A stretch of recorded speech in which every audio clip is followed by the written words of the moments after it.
नमस्कार। कार्यक्रम में आप सभी दर्शकों का स्वागत है, अभिनंदन है। कहा गया है कि शरीर और आत्मा के लिए अनमोल तोहफा है योग और खुद को खुद से मिलने का मौका है योग। योग एक शाश्वत और निरंतर साधना है और इसमें अतिशयोक्ति नहीं है कि आज योग के ही संयोग से हमें श्री विनोद कुमार जी को बतौर विशेषज्ञ इस कार्यक्रम में आमंत्रित करने का सुअवसर प्रदान हुआ है। श्री विनोद कुमार जी, आपका कार्यक्रम में स्वागत है, अभिनंदन है। धन्यवाद। हम आपको श्री विनोद कुमार जी का परिचय दे देते हैं। श्री विनोद कुमार जी हिमाचल प्रदेश विश्वविद्यालय से योग में विद्या वाचस्पति यानी डॉक्टरेट इन फिलॉसफी इन योगा कर रहे हैं और आज का विषय बहुत ही महत्वपूर्ण विषय है। प्राणायाम एवं पंच प्राण से स्वास्थ्य रक्षण किस प्रकार किया जा सकता है, इस पर जानकारी देने के लिए बतौर विशेषज्ञ श्री विनोद कुमार जी आज हमारे कार्यक्रम में आमंत्रित हैं। विनोद कुमार जी, वैसे तो प्राणायाम जी आज एक जिसे कहते हैं वैश्विक स्तर पर एक ऐसा शब्द बन गया है जिससे कोई भी व्यक्ति अछूता नहीं है जी। और प्राणायाम के लिए कहा जाता है कि प्राणायाम येन युक्तेन सर्वरोग क्षयो भवति, कि प्राणायाम ऐसा एक युक्ति है जिससे सर्व रोगों की जो सारे है रोगों का नाश हो जाता है। जी। तो मैं सर्वप्रथम आपसे ये जानना चाहूँगा कि प्राणायाम को हम सरल भाषा में कैसे परिभाषित करेंगे।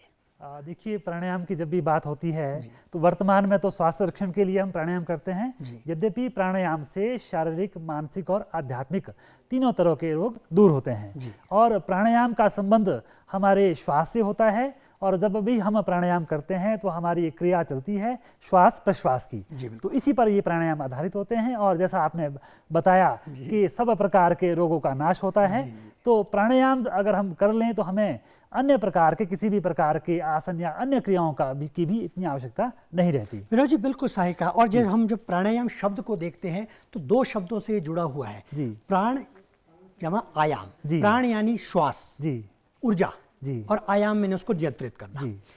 तो मैं अब आपसे ये जानना चाहूँगा, क्योंकि प्राणायाम की बहुत सी क्रियाएं हैं और कहते हैं कि योग की अष्टांग क्रियाओं में प्राणायाम एक महत्वपूर्ण क्रिया है। जी बिल्कुल। और जब हम बात करते हैं प्राणायाम की तो इसमें बहुत सी क्रियाएं आती हैं, वो हम आपके ही मुखारबिंद से जानना चाहेंगे। तो सर्वप्रथम मैं आपसे जानना चाहूँगा कि प्राणायाम के अंतर्गत कौन कौन सी सूक्ष्म प्रक्रियाएं आती है। जी देखिए, जब भी हम सुबह प्राणायाम का अभ्यास करते हैं तो सबसे पहले हम योग क्रिया करने से पहले ओंकार का उच्चारण करते हैं और उसके बाद कुछ सूक्ष्म क्रियाएं की जाती है जिससे हमारे शरीर के जो संधियां हैं उनमें किसी भी प्रकार का वात रोग संचित ना हो। तो आइए आरंभ करते हैं, ओंकार से आरंभ करेंगे। बिल्कुल।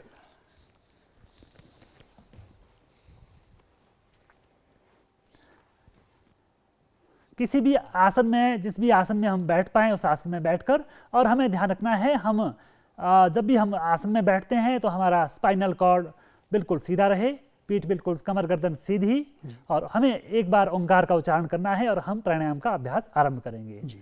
सबसे पहले ओंकार का उच्चारण, लंबा गहरा श्वास, इनहेल, एक्सेल, फिर से इनहेल और ओंकार।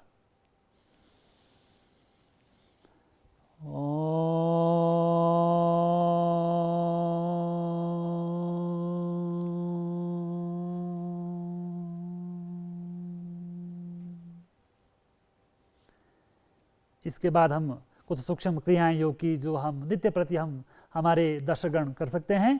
तो आइए कुछ सूक्ष्म क्रियाओं से आरंभ करते हैं। तो इस प्रकार से हमें अपनी मुट्ठी बंद करनी है, अंगूठा अंदर की तरफ, और हमें अपनी जो कलाइयाँ हैं हमारी, इनको 5 बार क्लॉकवाइज और एंटी क्लॉकवाइज घुमाना है। 2 3 4 5, विपरीत दिशा में 1 2 3 4 5। इससे जो भी हमारा वात रोग संचित होता है संधियों में वो दूर होता है, गठिए के लिए बहुत ही लाभदायक है। इसके बाद शोल्डर ज्वाइंट की रोटेशन हम करेंगे। 1 2 3 4 5। विपरीत विनोद जी, दिशा मैं में। एक बात आपसे बीच में जानना चाहूँगा जी सर। कि जो हम सूक्ष्म क्रियाएं कर रहे हैं, जी सर। क्या इसको हर आयु का व्यक्ति कर सकता है? जी बिल्कुल, इन क्रियाओं को हर वर्ग के और किसी भी अवस्था में कर सकते हैं। जी। आप बैठकर कुर्सी पर भी, क्योंकि कई बार हमारे जो वृद्ध लोग हैं जी। वो असमर्थ होते हैं करने में, बैठने में असमर्थ होते हैं, तो आप इन सूक्ष्म क्रियाओं को कुर्सी पर बैठकर या बिस्तर पर बैठकर भी आराम से कर सकते हैं। जी। तो इन सूक्ष्म क्रियाओं के बाद हम प्राणायाम का अभ्यास करेंगे। जी। तो सबसे पहले हम करते हैं अनुलोम विलोम, जो किसी भी मौसम में किया जा सकता है। जी। और इससे पहले एक और जो सावधानी मैं आपको बताना चाहूँगा, हमारे दर्शकों को बताना चाहूँगा कि जब भी हम प्राणायाम या आसन का अभ्यास करते हैं तो हमें शौच आदि क्रिया से निवृत्त होना है, उसके बाद ही हम अभ्यास करेंगे। और विनोद जी, आपने एक जो महत्वपूर्ण बात करी जी। कि देखिए, हम क्रिया कोई भी करें, चाहे वो सूक्ष्म हो या संपूर्ण क्रियाएं हो, जी। मन हमारा एकाग्रचित होना चाहिए। जी, और विनोद जी, बिल्कुल। कहा भी गया है जी। कि ध्यानम विन निश्चय मनः, कि जी। आपका ध्यान करते हुए जो मन जो है ना, वो निर्विषय होना चाहिए। जी बिल्कुल। बिल्कुल एकाग्रचित, शांत और- होना चाहिए। जी। तो विनोद जी, आप प्राणायाम को प्रारंभ कीजिए। जी सबसे पहले हम इस प्रकार से जो प्राणायाम की मुद्रा है, दो हमारी जो उंगलियां हैं उनको फोल्ड करेंगे और हमारी स्मॉल फिंगर और रिंग फिंगर हमारी ओपन रहेगी। इस प्रकार से हमें प्राणायाम की मुद्रा बनानी है और हम अभ्यास कर रहे हैं अनुलोम विलोम का। जी। तो सबसे पहले हमें अपने लेफ्ट नॉस्ट्रल से श्वास भरना है, इनहेल करना है। तो सबसे पहले श्वास को बाहर निकालें और राइट नॉस्ट्रल को हम अंगूठे से दबाएंगे। इनहेल,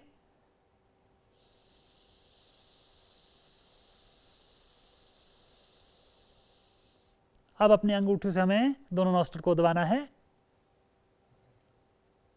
और राइट नॉस्ट्रल दक्षिण नासाग्र से हमें एक्सहेल करना है। थोड़ी सी ध्यान देने वाली बात यह है, जब भी हम अनुलोम विलोम का अभ्यास करते हैं जी। तो हमें जिस नासिका रंध्र से हम श्वास को छोड़ते हैं उसी से हमें दोबारा श्वास भरना है। जी।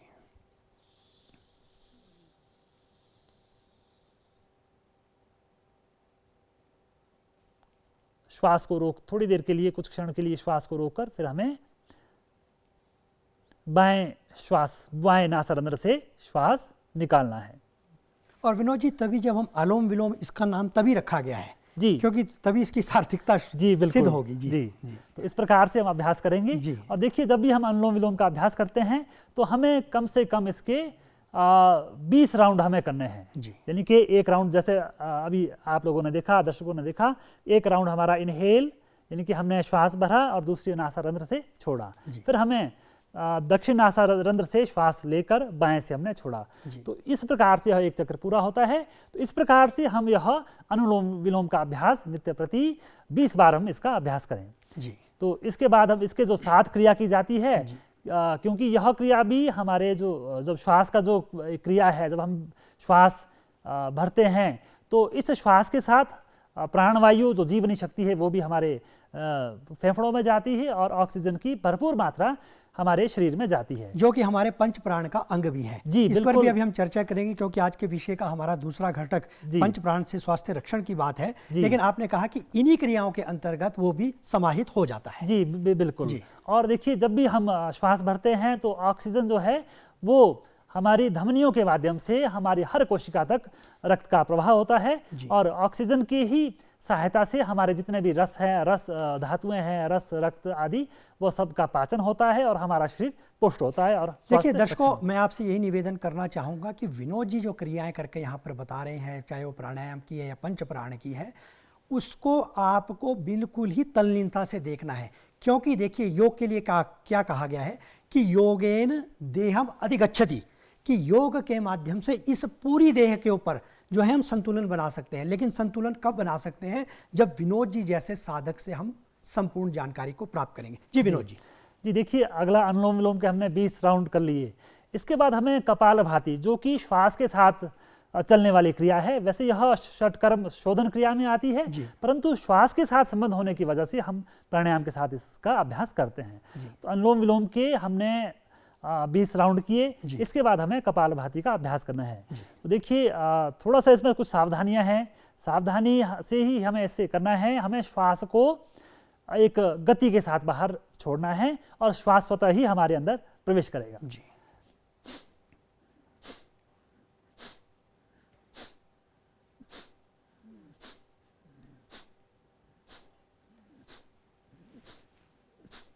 इस प्रकार से हम 20 से 25 राउंड इस क्रिया के करें, इस कपालभाति क्रिया के हम अभ्यास करेंगे। तो इसमें एक सावधानी ये है कि आजकल गर्मी का समय है, तो हमें बहुत अधिक कपालभाति का अभ्यास नहीं करना है। अनुलोम विलोम को अधिक किया जा सकता है, तो हम 20 ही स्ट्रोक इसके कपालभाति के लगाकर फिर हमें दोबारा से अनुलोम विलोम का अभ्यास करना है। विनोद जी, एक बात, क्योंकि जी। आपने गर्मी शब्द का प्रयोग किया जी। और आजकल गर्मियों का ही जो है ये मौसम चल रहा है, जी बिल्कुल। और हमने ये अनुभूति करी है कि बहुत से व्यक्तियों को गर्मी बहुत ज़्यादा लगती है, बहुतायत में लगती है। जी, गर्मी मैं चाहूँगा, क्योंकि प्राणायाम और पंच प्राण से जब हम स्वास्थ्य रक्षण की बात कर रहे हैं, तो गर्मियों में स्वास्थ्य रक्षण किन क्रियाओं के माध्यम से किया जा सकता है? जी देखिए, बिल्कुल बहुत ही आपका ये बढ़िया आपका प्रश्न है, क्योंकि गर्मी का समय है, तो हमें गर्मी से निजात पाने के लिए हमें कुछ अभ्यास ऐसे करने हैं जिससे हम अपने शरीर में ठंडक का आभास कर सकें। तो इसके लिए योग में जो प्राणायाम आते हैं, उनमें कुछ प्राणायाम ऐसे हैं जो हमें गर्मी से राहत दिलाते हैं। तो सबसे पहले हम अभ्यास करेंगे शीतली प्राणायाम का। तो शीतली प्राणायाम के लिए थोड़ा सा सावधानी से दर्शक देखें, हमें अपने जीभ को बाहर मुंह से निकालना है और गोल उस आकार देना है, और हमें श्वास भर के फिर हमें दोनों नासारंध्र से निकालना है। तो आइए देखिए,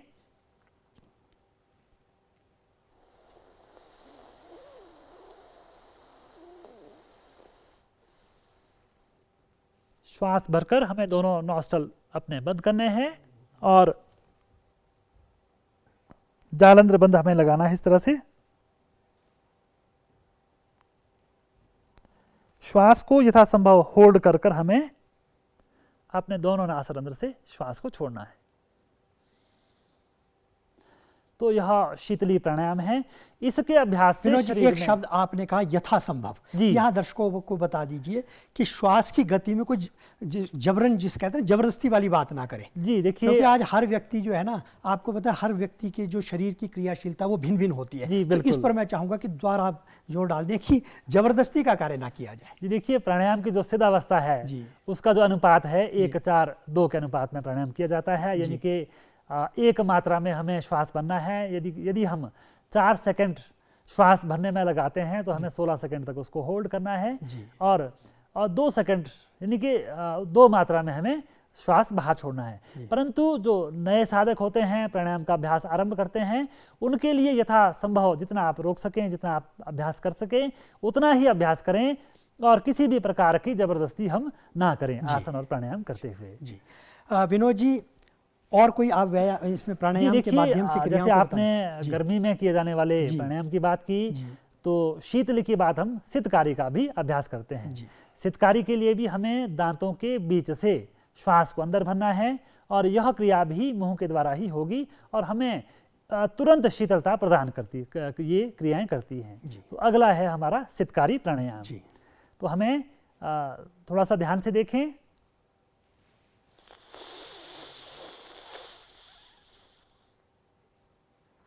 श्वास को होल्ड करें, रोकें, यथासंभव रोककर हमें अपने दोनों नासारंध्र से श्वास को बाहर निकालना है।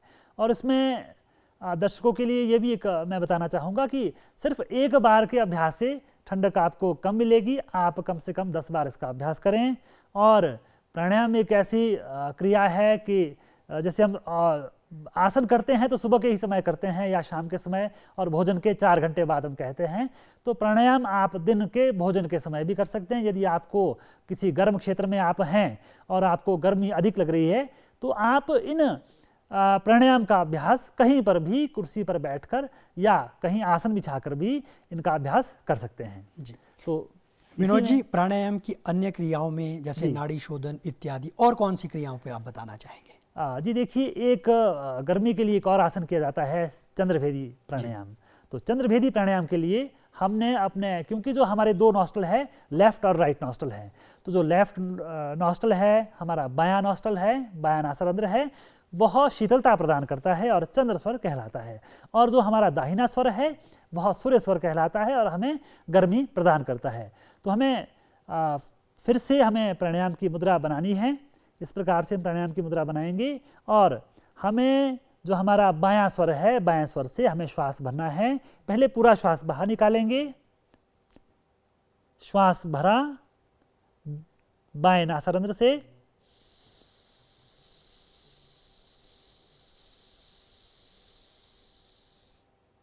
होल्ड किया,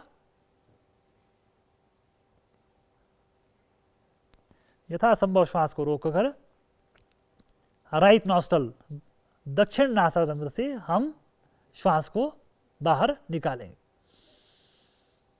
और बिल्कुल तन्मयता से यह अभ्यास करने हैं। हम हमारा मन भी हमारे शरीर के साथ हो और शांत जगह पर बैठकर हम इसका अभ्यास करें। तो यह हमें जो 3 प्रकार के प्राणायाम आपके सामने बताए, यह शीतलता प्रदान करने वाले हैं। और तभी जैसा कि मैंने कहा था कि ध्यानम निर्विषयः मना, मन को तो एकाग्रचित और शांत करना ही होगा जी। देखिए दर्शकों, तभी कहा जाता है कि योग हमारी कमियों पर प्रकाश डालता है और हमारी खामियों को दूर करने का रास्ता निकालता है जी।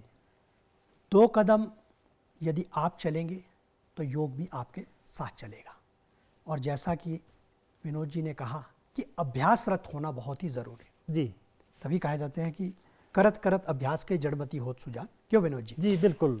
विनोद जी, आज प्राणायाम के साथ जो हमारे विषय का दूसरा घटक है वो पंच प्राण। जी। वैसे तो कहते हैं कि प्राण तत्व एक है जी। क्योंकि मनुष्य की शरीर की क्रियाशीलता को देख करके इसे अन्य भागों में विभक्त किया गया है। बिल्कुल बिल्कुल। तो मैं आपके ही मुखारबिंद से जानना चाहूँगा कि कौन कौन से इसके जो है भाग हैं और कौन कौन से उपभाग हैं, ये आप ही बताएं। जी देखिए, जैसे जल तत्व है तो एक ही जल तत्व है, पर फिर भी भिन्न भिन्न जगह में भिन्न भिन्न प्रयोग होने से अलग अलग प्रकार से जाना जाता है। अग्नि को भी भिन्न भिन्न नामों से जाना जाता है, उसकी क्रिया के हिसाब से, प्रयोग के हिसाब से। वैसे ही वायु प्राण जो है एक होने के बावजूद भी शरीर में भिन्न भिन्न कार्य करने के साथ साथ उसको भिन्न भिन्न नामों से जाना जाता है। तो शरीर में 5 प्रकार के प्राण कहे गए हैं जो मुख्य कहे गए हैं, और उप प्राण 5 अन्य भी कहे गए हैं। तो जो मुख्य प्राण हैं, सबसे पहले आता है प्राणवायु। तो प्राणवायु हमारे हृदय प्रदेश में निवास करता है। जब भी हम श्वास भरते हैं तो प्राणवायु हमारे हृदय में स्थित होता है। और इसके बाद जो अपान वायु है, अपान वायु हमारे गुदा प्रदेश में स्थित होता है। और अपान के कुपित होने से अनेक प्रकार के वात रोग कुपित होते हैं। तो जब भी हम प्राणायाम करते हैं तो हमारा प्राणवायु अपान वायु दोनों पुष्ट होते हैं प्राणायाम से, और हमारे जो वात पित्त आदि कफ आदि जो दोष हैं आयुर्वेद के हिसाब से वह भी सम आते हैं, और हमारे अनेक प्रकार के शरीर में होने वाले रोगों से हमारा रक्षण करते हैं, और हमारा स्वास्थ्य का रक्षण इस प्रकार से होता है। तो यह 2 प्रकार के प्राण हैं। फिर समान वायु भी हमारे शरीर में अवस्थित है। हमारे नाभि प्रदेश में समान वायु का स्थान कहा गया है। और इसके साथ ही हमारे कंठ में उदान वायु कही गई है, जो कि हमारे कंठ में निवास करती है। और व्यान वायु जो है हमारे पूरे शरीर में अवस्थित होती है। तो यह हमारे शरीर को, क्योंकि हमारा पूरा शरीर जो है वो वायु और प्राण के सहारे ही चलता है, जीवनी शक्ति है, प्राण को जीवनी शक्ति भी कहा जाता है। इस प्राण के सहारे ही जो रक्त है वो हमारी हर कोशिका तक पहुंचता है और हमें शक्ति प्रदान करता है। विनोद जी, तो आपने बिल्कुल सही कहा कि जो ये प्राण तत्व है इसे चेतन ऊर्जा भी कहा जाता है। लेकिन जहाँ आपने 5 प्राणों की शरीर में क्या इसकी उपयोगिता है, क्या इसका महत्व है, मैं जानना चाहूंगा। जो इसके साथ उप प्राण है, कहते हैं ना मिनिस्टर के साथ डिप्टी मिनिस्टर भी होते हैं, उसका क्या इसमें जो है सहयोग रहता है? देखिए, 5 उप प्राण कहे गए हैं। पहला नाग आता है, जो भी हमारे अंदर डकार की क्रिया होती है वो हमारे नाग जो उप प्राण है उसके द्वारा संपादित होती है। उसके बाद कूर्म आता है, जो भी हमारे शरीर में छींक आदि जो क्रिया होती है, क्योंकि कोई भी अपद्रव्य, कोई भी ऐसा तत्व जो हमारे अवांछित पदार्थ हमारे वायु के साथ हमारे शरीर में प्रवेश कर जाता है तो हमारा शरीर उसे स्वतः ही बाहर निकालता है। तो जो कूर्म नाम का जो उपप्राण है वह इसमें सहायता करता है। इसके बाद हमारा जो अगला है उबासी का काम है। उबासी के लिए हमारे जो देवदत्त है, देवदत्त का कार्य होता है। और एक हमारे शरीर में धनंजय प्राण आता है।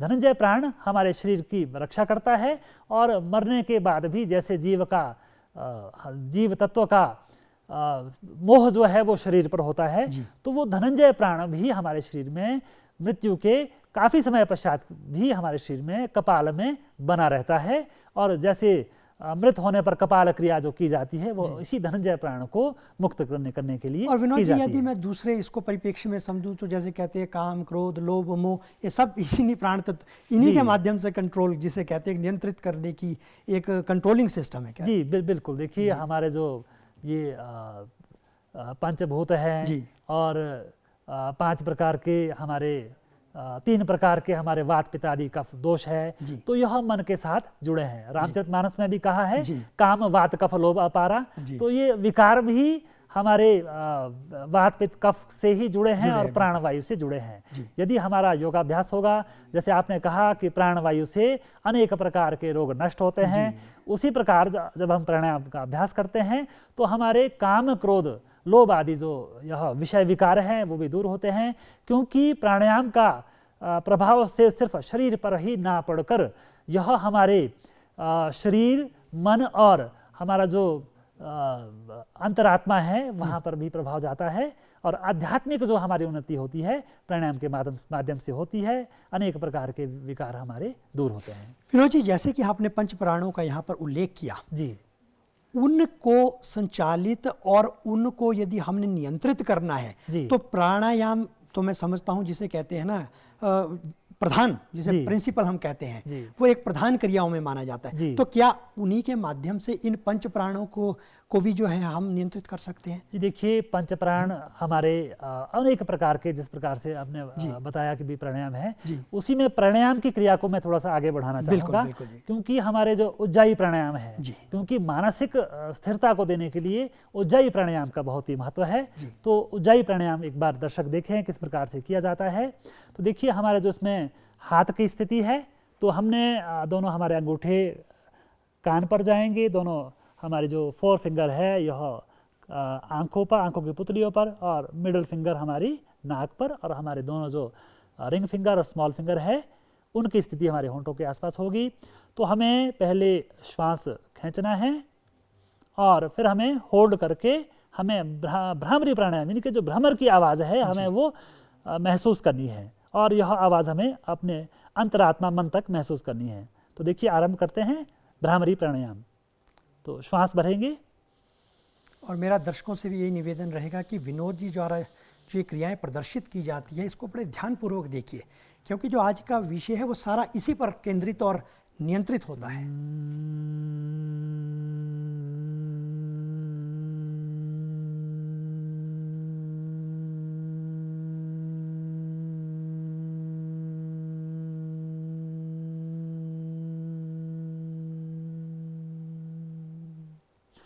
इस प्रकार से हमें भ्रामरी प्राणायाम का अभ्यास करना है। यह भ्रामरी प्राणायाम जो मन रोग हैं, मनोरोगों को दूर करने के लिए, या मानसिक जिस प्रकार से विक्षिप्तता कई बार जीवन में देखी जाती है, कई प्रकार के हमारे ऊपर दिन भर के प्रेशर होते हैं, मानसिक अवसाद होता है, तो मानसिक अवसाद को दूर करने के लिए, और जैसा आपने कहा कि काम, क्रोध, लोभ आदि जो हमारे विकार है उनको दूर करने के लिए भी यह बहुत बढ़िया प्राणायाम है। तो दर्शक इसका अभ्यास अवश्य करें। और इसमें मैं एक बात अन्य आपको बताना चाहूँगा, सायंकाल में यदि इसका अभ्यास किया जाए और बिल्कुल शांत जगह पर इसका अभ्यास किया जाए तो बहुत ही लाभकारी यह हमारा प्राणायाम रहता है। जी विनोद जी, आपने एक शब्द का प्रयोग किया, शांत। जी देखिए महाभारत में भी इसका उल्लेख है, जिस समय वो कुरुक्षेत्र में युद्ध चल रहा था और अर्जुन जी, अब क्योंकि अब अर्जुन वहाँ युद्ध क्षेत्र, रण क्षेत्र में तो सामने सब उनको अपने रिश्तेदार दिखने लगे। तो श्री कृष्ण भगवान जी ने स्वयं अपने मुखारविंद से कहा कि असंशयम महाबाहो मना दुर्निग्रहम चलम अभ्यासेन तु कौन्ते वैराग्येण च गृह्यते। क्योंकि अभ्यास और वैराग्य से ही इस मन पर योग की साधना हो सकती। क्या कहना चाहेंगे विनोद जी? देखिए अभ्यास और वैराग्य से, तो जहाँ अभ्यास का जो शब्द आता है तो अभ्यास का मतलब है योगाभ्यास।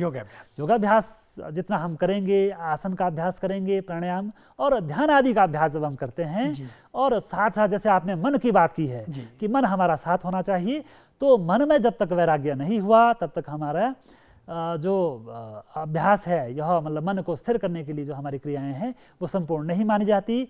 इसलिए हमें अपने मन को स्थिर करने के लिए अभ्यास के साथ साथ हमें वैराग्य का भी सहारा लेना पड़ता और है। विनोद जी, इच्छा शक्ति भी प्रबल होनी चाहिए। जी, इसीलिए बिल्कुल। कहा गया है कि जिरंती जिरतः केशा दंता जिरंती जिरते जिरते चक्षु श्रोत्रश्च केवलम तृष्णा तरुणायते। जी। इच्छा जो है चाहे वृद्ध अवस्था भी हो जाए जी। वो तरुण रहनी चाहिए। जी, अगर जी। वो यौवन में रहेगी, युवती में रहेगी, तभी जो है ये योग की साधना सिद्ध हो सकती। क्या क्यों बिल्कुल। विनोद जी? देखिए, साधना में योग के प्रति हमारा रुझान रहे जी। और जो हमारे विषय है, और जैसे कहा गया है, जो पतंजलि योग सूत्र में कहा गया है, यम नियम का अभ्यास आसन और प्राणायाम से कहा बिल्कुल गया सही है। तो अहिंसा, सत्यास्त्य, ब्रह्मचर्य, परिग्रह आदि यम कहे गए हैं। तो हमें इन यमों का अभ्यास करना होता है। नियम कहे गए हैं शौच, संतोष, तप, स्वाध्याय, ईश्वर प्रणिधानानि। तो जो संतोष आदि जो उसमें ये नियम कहे गए हैं, संतोषात अनुत्तम सुख लाभ, जहाँ संतोष है वहीं सुख है। तो यदि हम संतोष अपने जीवन में रखें तो हमें अनेक प्रकार के लाभ होंगे। और योग के विषय में मैं भगवत गीता से ही एक बहुत ही सुंदर एक श्लोक कहा गया है, जिसके बिना योग पूर्ण नहीं माना जाता।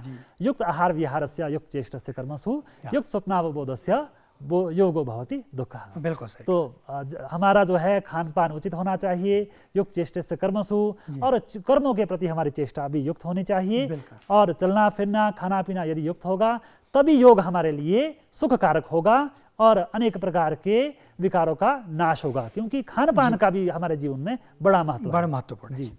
और जिसे कहते हैं ना कि हमें वो अपनी जीवा पर नियंत्रण रखना। जी बिल्कुल। विनोद जी, देखिए आपने विभिन्न क्रियाओं को, चाहे वो प्राणायाम के अंतर्गत है या पंच प्राण को नियंत्रित करने के लिए, मैं सावधानियां भी जानना चाहूंगा। जी देखिए, सावधानी बहुत महत्वपूर्ण है। Prevention is better than cure. तो इसलिए हम कौन कौन सी ऐसी सावधानियां भी रखें ताकि उसका दुष्परिणाम न। जी देखिए, जब भी योगाभ्यास किया जाता है तो सबसे पहले शौच आदि क्रिया से निवृत्त हों। और यदि हमने जलपान, उषापान जैसे कहते हैं सुबह किया है तो लगभग आधे पौने घंटे का हमें विश्राम देना चाहिए। अगर प्राणायाम या आसन करते हुए हमें शौच आदि की शंका होती है तो हमें उस क्रिया को रोकना नहीं है, उस शंका को रोकना नहीं है। शौच आदि निवृत्त होकर हमें फिर पुनः आसन प्राणायाम में बैठना है। जी। और विनोद जी, मैं आयु अवस्था के अनुरूप भी आपसे जानना चाहूँगा कि जो हमारे बच्चे हैं या जवान है या मध्यावस्था में या वृद्धावस्था में, उनके लिए क्या कहना चाहेंगे? जी देखिए, जो बच्चे हैं तो बच्चों को तो हमें इस समय पर नशे से बचाना बहुत ज़रूरी है। तो हम नशे से बच्चों को बचाएं, खान पान का ध्यान रखें और जो फास्ट फूड, जंक फूड है उनसे दूर रखें और एक स्वास्थ्यवर्धक जो पदार्थ हैं वही लें। और जो हमारे बुजुर्ग जन हैं, माताएं हैं, वो भी कम से कम 15 से 20 मिनट जो है नित्य प्रति योग का अभ्यास करें, क्योंकि माताओं बहनों के पास भी समय का अभाव रहता है। तो वो भी नित्य प्रति योग का अभ्यास कम से कम 10 से 15 मिनट या 20 मिनट तक अवश्य करें। दर्शकों, विनोद जी ने बिल्कुल सही कहा कि शांत मन और नियंत्रित रूप में यदि योग किया जाए तो वो आपके जीवन में लाभान्वित ही होगा।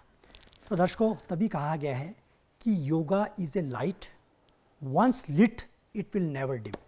विनोद कुमार जी, आप हमारे कार्यक्रम में आए, इतनी महत्वपूर्ण जानकारी आपने अपने मुखारविंद से और अपनी शारीरिक प्रक्रियाओं से प्रदर्शित करके दी, इसके लिए आपका बहुत बहुत धन्यवाद। तो दर्शकों, हमें दीजिए अनुमति। नमस्कार।